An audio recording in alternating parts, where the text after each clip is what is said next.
Bonjour, je suis Aniseli Pobo. Donc, je vais vous parler de la couronne de gloire, comment j'ai rencontré la prophétesse Sylvie Sarah Django.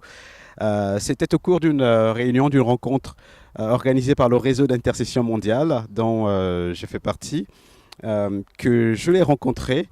Nous avons eu ce contact-là, ce premier contact en fait, alors qu'elle devait intervenir au cours de cette réunion.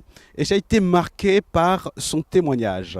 Parce que ce n'est pas courant de rencontrer quelqu'un, des gens en tout cas, qui ont été enlevés et qui ont visité le ciel, le paradis, qui ont visité l'enfer et qui reviennent sur terre pour nous porter un tel témoignage. C'était vraiment extraordinaire. J'étais stupéfait, j'étais vraiment interpellé par ce témoignage et par sa vie aussi. C'est ce qui m'a amené à me rapprocher d'elle. Et donc nous avons échangé, nous avons eu un très bon contact, un très bon feeling d'entrée de jeu. Et du coup, nous sommes restés en contact. J'ai lu son livre, son premier livre qui s'intitule Le Visite de l'enfer et du paradis justement. C'est un livre qui m'a beaucoup marqué parce qu'il y a des vérités qui sont décrites dans ce livre qui dépassaient complètement ce que je connaissais de l'enfer, du paradis, en tout cas de la vie dans le ciel.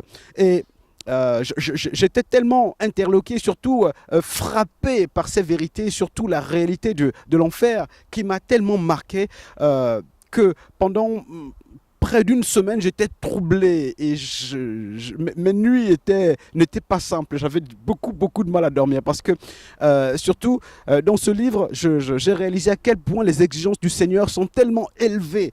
Et souvent, on est dans un état où on se jauge, on se jauge, on se voit parfait par rapport au Seigneur, par rapport aux exigences de la parole de Dieu. Mais dans ce livre, il y a des révélations qui vont au-delà de ce que j'avais, de l'entendement de la parole du Seigneur. Et vraiment, ça m'a aidé en tout cas à élever cette rencontre avec la prophétesse Sylvie, m'a aidé à élever mes standards, mes exigences en tout cas vis-à-vis des attentes du Seigneur par rapport à ma vie. Et donc, voilà, je l'ai donc fréquenté depuis lors.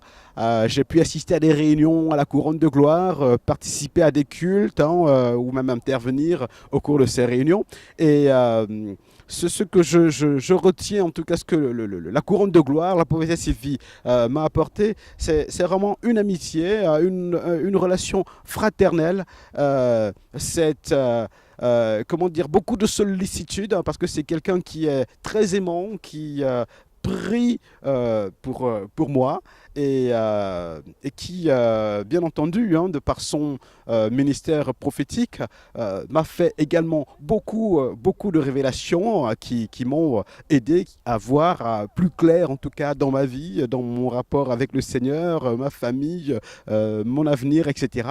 Et franchement, c'est une personne extraordinaire, exceptionnelle et qui aime vraiment le Seigneur, qui sert le Seigneur, qui a un zèle que j'ai rarement rencontré et qui donne vraiment envie de servir davantage le Seigneur et qui parfois même peut susciter, provoquer des complexes, hein, parce que voilà, on ne sert pas toujours le Seigneur avec le même entrain, avec le même allant, mais elle, c'est systématique, elle le vit au quotidien, de jour comme de nuit. Je me souviens d'une fois, nous étions invités par une sœur à Marne-la-Vallée déjeuner, et alors que nous étions sur le chemin, moi, je m'installe tranquillement sur dans un siège du train. Voilà, elle s'est assise quelques instants avec moi, et puis elle s'est mise à évangéliser systématiquement. Une fois, je l'ai accompagnée à l'aéroport, c'est pareil, dès qu'on arrive, c'est ça, elle ne se préoccupe pas de son voyage, de son enregistrement, c'est vraiment évangéliser. Et ça, c'est quelque chose qui touche et qui interpelle, parce que euh, le mot d'ordre du Seigneur, en tout cas, juste avant qu'il ne soit enlevé, c'était justement l'évangélisation, hein, d'aller à travers le monde, de faire de toutes les nations des disciples. Et ça, c'est une mission qu'elle a à cœur et qu'elle vit au quotidien. Et c'est vraiment extraordinaire et je suis très touché par ça. En tout cas, c'est quelque chose qui la caractérise et qui caractérise aussi la couronne de gloire. Donc, la couronne de gloire, pour moi, c'est avant tout une invitation à l'évangélisation. C'est un zèle pour l'évangélisation, c'est un zèle pour le salut des âmes. Et c'est vraiment ça qui habite et qui caractérise ce ministère vraiment pour lequel je loue encore le Seigneur, que je bénis et auquel je souhaite vraiment longue vie et vraiment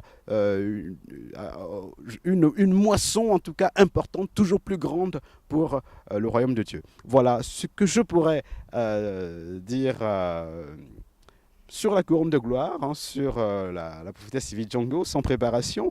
C'est vrai qu'il y a beaucoup de choses à dire, mais je crois qu'au travers de ce court témoignage, vous avez déjà un aperçu de ce qu'est la couronne de gloire et de qui est la prophétesse Sylvie Sarah Django. Voilà, merci beaucoup. Joyeux anniversaire.